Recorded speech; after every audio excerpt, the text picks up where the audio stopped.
Kita pilihan berikutnya, saudara. Gelapkan uang kantor demi judi.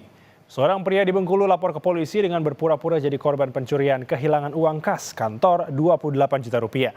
Nyatanya uang tersebut habis karena tersangka kalah main judi online. Seorang pria di Bengkulu digiring polisi ke tempat tinggalnya untuk menemukan sejumlah barang bukti kasus pencurian uang 28 juta rupiah. Pria ini jadi tersangka usai ketahuan membuat laporan palsu kepada polisi. Awalnya pegawai kantor notaris ini mengaku kepada polisi kalau uang kantor yang dititipkan kepadanya senilai 28 juta rupiah hilang dicuri. Namun upaya tersangka sia-sia. Sejak awal, polisi sudah mencurigai gerak-gerik tersangka. Polisi lantas mengecek ponsel tersangka dan menemukan uang senilai 28 juta rupiah habis karena tersangka kalah main judi online.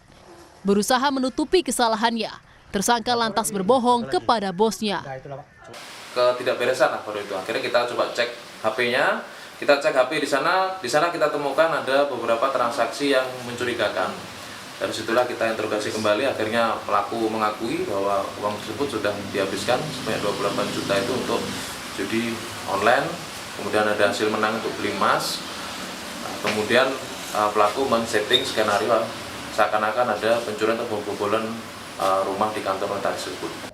Dari hasil penggeledahan rumah tersangka, polisi mengamankan uang senilai 4 juta rupiah dan sejumlah perhiasan.